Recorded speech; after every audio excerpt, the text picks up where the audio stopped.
Assalamualaikum warahmatullahi wabarakatuh. Okey, jadi untuk kelas hari ini kita akan teruskan dengan topik 2.2 iaitu trend persekitaran perniagaan. Okey, apa itu trend persekitaran perniagaan? Okey, trend persekitaran perniagaan ni bermaksud suatu arah aliran perkembangan suatu perniagaan yang mana persekitaran perniagaan ini dipengaruhi oleh faktor dalaman dan juga faktor luaran. Okey, faktor dalaman ni macam mana? Faktor dalaman contohnya terdiri daripada gaya pengurusan, sumber manusia, pemasaran, pengeluaran, kewangan dan perakaunan, teknologi maklumat serta penyelidikan dan pembangunan. Macam mana pula dengan faktor luaran? Okey, faktor luaran ni pula dia terdiri daripada faktor ekonomi, politik dan perundangan, pelanggan, masyarakat, persaingan dan juga jaringan. Okey. Yang mana faktor dalaman dan faktor luaran ini mempengaruhi trend perniagaan. Yang terdiri daripada 3 jenis trend. Okey. Trend meningkat, trend menurun dan juga trend mendata. Okey. Kita tengok kepada trend meningkat. Okey, trend meningkat ni macam mana? Trend meningkat ni ia menunjukkan aktiviti dan operasi perniagaan yang semakin meningkat. Yang mana berlakunya aktiviti penghasilan barang ataupun aktiviti perniagaan lebih meningkat. Okey. Pengeluaran barang dan juga perkhidmatan semakin meningkat. Jadi menyebabkan berlakunya trend meningkat. Jadi apa faktor dalaman dan faktor luaran yang boleh menyumbang kepada trend meningkat ni? Okey, dari segi faktor dalaman ni adalah pekerja yang bermotivasi tinggi, kreatif, inovatif, rajin, berdisiplin, berkemahiran tinggi. Jadi ia dapat meningkatkan daya pengeluaran sesebuah perniagaan. Okey, perniagaan juga dapat menawarkan barang dan perkhidmatan yang lebih banyak yang mana yang akan meningkatkan keuntungan kepada syarikat ataupun perniagaan. Selain itu, pengurusan yang cekap juga pengurusan yang cekap dan sistematik akan dapat membantu dalam meningkatkan aktiviti dan operasi perniagaan supaya menjadi lebih sistematik. Okey. Itu untuk faktor dalaman bagi trend meningkat. Macam mana pula dengan faktor luaran? Okey, faktor luaran, dalam aspek faktor luaran ni, persekitaran perniagaan perlu berada dalam keadaan yang positif. Yang mana ia menunjukkan keadaan ekonomi itu berada dalam keadaan yang berkembang dengan baik, berkembang dengan pesat. Yang mana kemampuan sesebuah perniagaan itu untuk menjana keuntungan hasil daripada aktiviti perniagaan dan pelaburan dan seterusnya meningkatkan keyakinan pihak pembiaya untuk memberi bantuan kewangan. Okey, trend perniagaan yang meningkat ni juga terdorong oleh situasi politik dan perundangan yang stabil. Perkembangan teknologi terkini juga dapat meningkatkan kecekapan pengeluaran dan juga dapat membantu dalam mengurangkan kos operasi perniagaan. Selain itu, dengan berlakunya atau dengan wujudnya persaingan dan juga jaringan dalam sesebuah perniagaan yang positif, boleh menjana kreativiti dan inovasi sesebuah perniagaan. Yang mana kita tahu bila sesebuah perniagaan itu dia dapat menghasilkan kreativiti dan juga inovasi kepada produknya, maka perniagaan itu mungkin akan jadi lebih relevan. Itu untuk trend meningkat. Okey, kita tengok pula untuk trend menurun. Okey, trend menurun ni macam mana? Okey, trend menurun pula ia menunjukkan aktiviti dan operasi perniagaannya semakin menurun. Okey, apakah faktor dalaman dan faktor luarannya? Okey, kita tengok faktor dalaman dia. Okey, faktor dalaman dia ia termasuk gaya pengurusan yang tidak bersesuaian. Okey, gaya pengurusan yang tidak bersesuaian maksudnya gaya pengurus tu yang tidak bersesuaian dengan keadaan pekerja. Yang menyebabkan juga sumber manusia kurang produktif. Selain itu, aktiviti pemasaran yang kurang berkesan, pengeluaran yang tidak mencukupi untuk memenuhi permintaan dan juga tak ada teknologi, maklumat dan penyelidikan. Jadi ia menyebabkan sesebuah perniagaan itu menjadi semakin merosot. Okey, itu untuk faktor dalaman. Untuk faktor luaran pula, okey, trend menurun ni dipengaruhi oleh keadaan ekonomi yang lembap. Okey, keadaan ekonomi yang perlahan. Situasi ni situasi ekonomi yang lembat dan perlahan ni dia disebabkan oleh keadaan politik dan perundangan sebuah negara yang tidak stabil. Di samping itu, bencana alam juga boleh menyebabkan sesebuah perniagaan itu sukar untuk mendapatkan bahan mentah. Jadi menyebabkan bila bahan mentah tu sukar didapati, menyebabkan aktiviti pengeluaran juga akan terjejas. Okey, tu untuk trend menurun. Seterusnya, trend mendata. Okey, trend mendata ni macam mana? Okey, trend mendata ni dia menggambarkan keadaan yang konsisten dalam perniagaan. Jadi biasanya trend ini dia berlaku disebabkan oleh tiada perubahan yang ketara dalam faktor dalaman juga faktor luaran perniagaan tu. Okey. Jadi perkembangan perniagaan itu hanya berada dalam keadaan yang malar sahaja. Jadi dalam hal ini peniaga perlu memainkan peranan untuk meningkatkan lagi aktiviti dan operasi perniagaan supaya perniagaan mereka akan jadi lebih berkembang. Jadi sekiranya pasaran menjadi tepu, peniaga perlu meningkatkan daya saing dengan membuat penambahbaikan pada barang atau perkhidmatan dan perkhidmatan sedia ada. Seterusnya mengeluarkan produk baru atau mencari pasaran baru. Yang mana ini yang saya beritahu tadi untuk trend meningkat tadi, berlakunya inovasi, kreativiti, itu yang menyebabkan berlakunya trend meningkat. Jadi untuk trend mendata ni, macam mana untuk menjadikan sebuah perniagaan itu kepada trend meningkat, jadi dia memerlukan kreativiti dan juga inovasi terhadap produk ataupun perkhidmatan yang ditawarkan. Okey. Okey, itu untuk trend mendata. Okey, seterusnya kita tengok konsep pasaran. Okey, konsep pasaran ni macam mana pula? Okey, pasaran ni ia adalah suatu keadaan yang mana berlakunya urus niaga di antara penjual dan juga pembeli pada suatu tingkat harga masa yang dipersetujui oleh kedua-dua pihak. Okey. Sekarang ni pasaran juga boleh wujud dalam talian seperti e-dagang. Okey. Jadi sekarang ni banyak wujudnya perniagaan ataupun bisnes online. Jadi ianya tidak lagi suatu perkara yang pelik, tidak lagi suatu perkara yang baru. Ia adalah suatu lazimlah dalam masyarakat kita pada zaman sekarang. Okey. Jadi untuk pasaran ni terdapat beberapa jenis pasaran, ya. Okey, kita tengok yang pertama, pasaran untuk semua iaitu mass market. Okey, pasaran untuk semua mass market ni macam mana? Maksudnya, produk yang dikeluarkan adalah ditawarkan kepada semua pengguna. Okey, bagaimana contohnya produk apa? Contoh sabun pencuci, sos tomato, beras, apa lagi yang Maggi, biasa Maggi. Okey, yang kita biasa-biasa makan. Lepas tu yang kita biasa beli apa? Penyapu kan.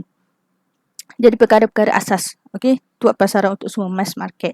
Okey, seterusnya kedua pasaran produk. Okey, pasaran produk ni dia berkaitan dengan permintaan dan penawaran semua jenis produk. Okey, seperti makanan, pelancongan, perumahan. Okey. Okey, seterusnya pasaran kewangan. Pasaran kewangan ni pula berkaitan dengan jual beli saham dan security. Seterusnya pertukaran wang asing, pinjaman, pelaburan. Okey. Itu adalah pasaran kewangan. Okey, seterusnya kita tengok trend guna tenaga, pendapatan dan juga pertumbuhan ekonomi. Okey. Jadi, apabila ekonomi berkembang, permintaan daripada pengguna dari dalam dan juga luar negara akan lebih meningkat. Yang mana sektor perniagaan juga akan dapat meningkatkan kuantiti pengeluaran produk syarikat mereka, produk perniagaan mereka untuk memenuhi permintaan yang meningkat tadi. Okey, permintaan yang meningkat menyebabkan sektor perniagaan juga akan meningkatkan kuantiti pengeluaran. Okey, perbelanjaan kerajaan juga akan meningkat kerana pendapatan kerajaan meningkat ekoran daripada berlakunya peningkatan dalam pembayaran cukai. Jadinya, langkah kerajaan untuk meningkatkan perbelanjaan adalah bertujuan untuk memacu perkembangan ekonomi negara. Okey, kita tengok trend guna tenaga. Okey, guna tenaga ni apa? Guna tenaga ni adalah apabila pekerja seseorang individu ataupun pekerja yang menyumbangkan tenaga fizikal dan mental dalam sesuatu pekerjaan. Okey. Jadi jika berlakunya guna tenaga yang tidak jika berlakunya guna tenaga yang tidak digunakan, ia akan mewujudkan masalah pengangguran. Okey.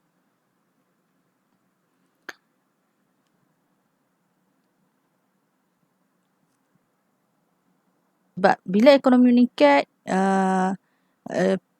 kuantiti pengeluaran pun perlu bertambah, jadinya ia memerlukan pekerja yang lebih ramai. Jadi peluang pekerjaan itu juga akan lebih meningkat. Jadi guna tenaga akan lebih banyak. Okey. Untuk pembangunan negara,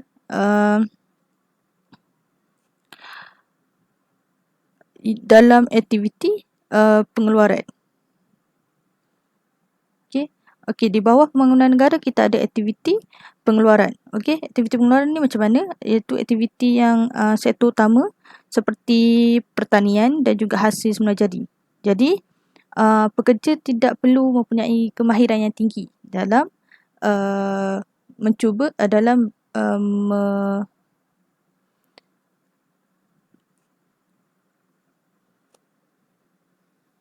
Okey.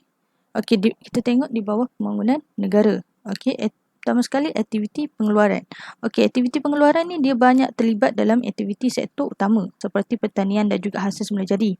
Jadi biasanya sektor-sektor seperti ini dia tidak memerlukan pekerja yang sektor ini hanya mengutamakan penggunaan tenaga pekerja manusia dalam menjalankan aktiviti pekerjaan. Okey, dia tidak perlu pekerja yang berkemahiran tinggi ataupun mempunyai skill-skill yang tertentu ataupun mempunyai professionalism.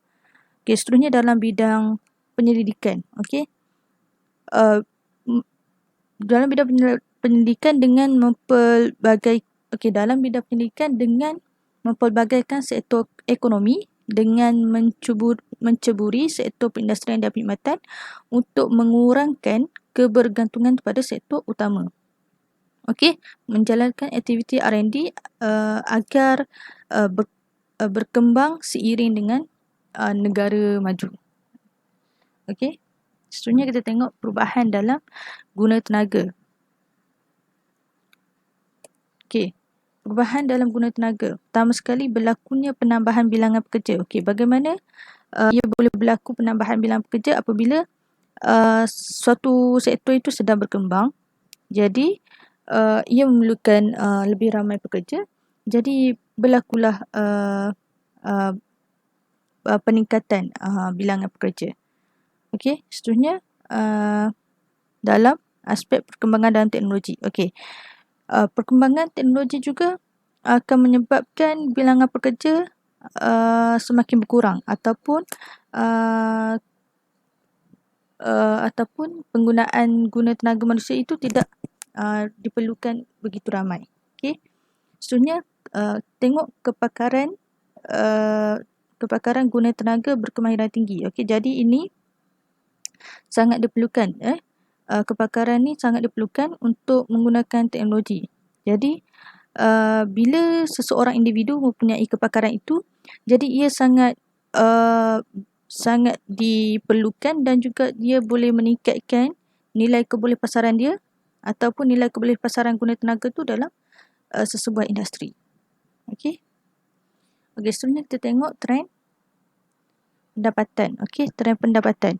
Okey, untuk memenuhi peningkatan permintaan barang dalam pasaran, perniagaan perlu meningkatkan pengeluaran barang. Okey. Bila perniagaan memperoleh peningkatan pendapatan melalui peningkatan hasil jualan. Okey, untuk trend pendapatan, bila berlakunya peningkatan permintaan barang dalam pasaran, jadi perniagaan akan meningkatkan kuantiti pengeluaran barang. Jadi perniagaan akan memperoleh peningkatan pendapatan sebab berlakunya peningkatan hasil jualan. Jadi keuntungan dalam perniagaan tu juga lebih meningkat. Jadi perniagaan yang beroperasi dengan cekap dapat memberi keuntungan yang maksimum kepada sesebuah perniagaan. Jadi selain daripada hasil jualan produk tu, perniagaan juga boleh mendapat sumber pendapatan daripada aktiviti sampingan. Contohnya sewa bangunan, dividen daripada pelaburan saham, faedah daripada simpanan wang dan sebagainya. Okey. Seterusnya kita tengok pertumbuhan ekonomi. Okey, pertumbuhan ekonomi dia menyebabkan sesebuah perniagaan itu berkembang dengan baik. Jadi perniagaan itu juga akan mendapat keuntungan yang lebih tinggi dan jadi perniagaan itu juga boleh membayar cukai yang tinggi kepada kerajaan, dan penduduk juga akan mendapat pendapatan yang lebih tinggi, yang mana jumlah cukai pendapatan yang dibayar oleh pekerja juga akan turut meningkat. Jadi kerajaan akan dapat hasil lah daripada cukai keuntungan syarikat dan juga cukai pendapatan pekerja. Jadi kerajaan akan menggunakan pendapatan tu untuk membangunkan negara, termasuklah dalam bidang ekonomi. Jadi perkembangan ekonomi yang pesat dalam sebuah negara tu akan mendorong perkembangan sebuah perniagaan. Seterusnya kita tengok undang-undang perniagaan. Undang-undang ni merupakan suatu peraturan yang termaktub dan ditentukan oleh sesebuah masyarakat untuk mengawal kelakuan dan tingkah laku anggota sendiri. Jadi dalam konteks negara kita, negara Malaysia, kita ada parlimen, kita ada Dewan Undangan Negeri. Jadi parlimen dia memainkan peranan untuk menggubal undang-undang di peringkat persekutuan. Manakala Dewan Undangan Negeri pula menggubal undang-undang untuk peringkat negeri dan juga kerajaan tempatan. Di sini kita tengok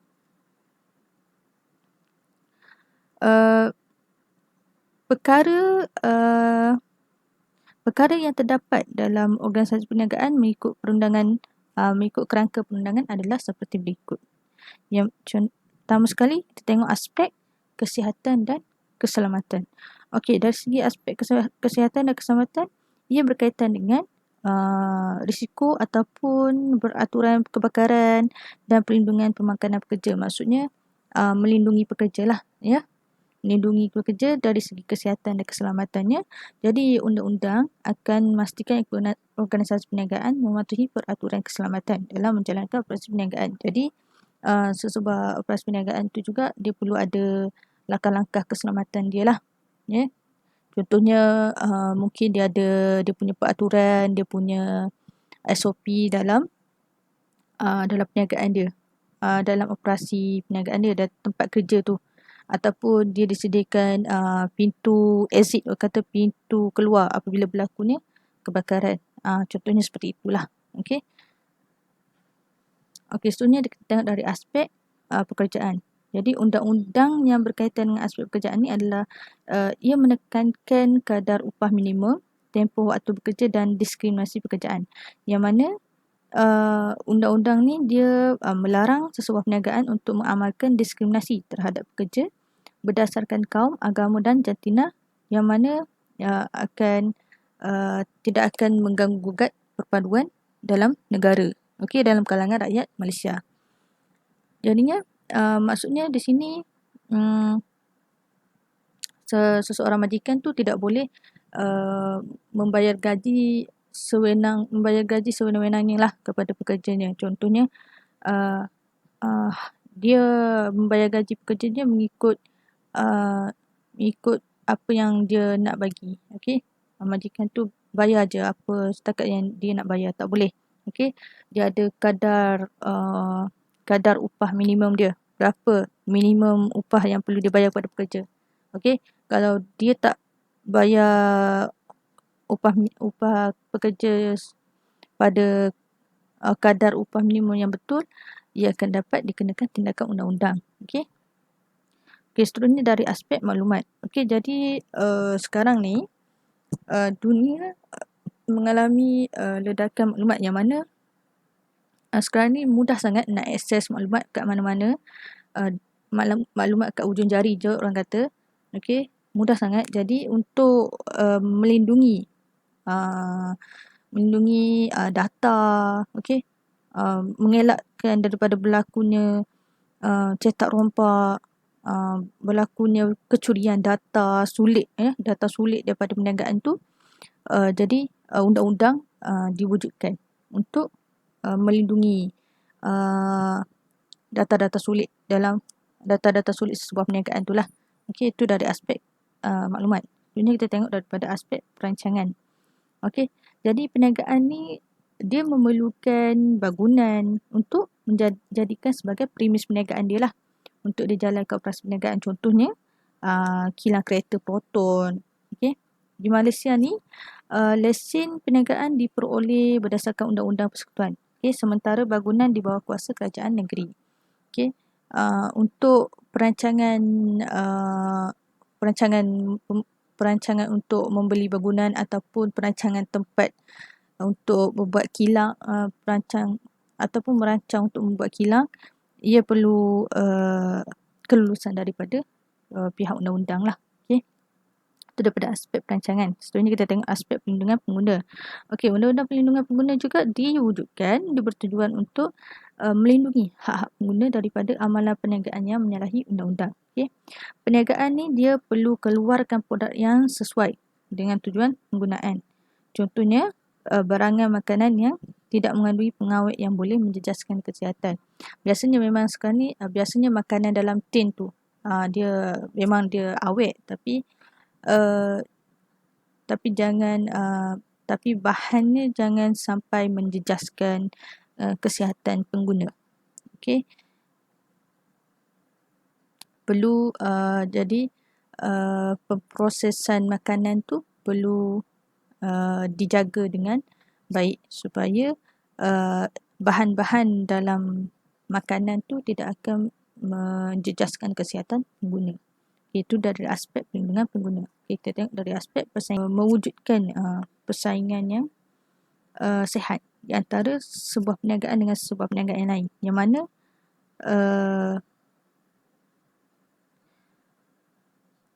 undang-undang yang digubal tu diperlukan untuk mengawal aktiviti persaingan.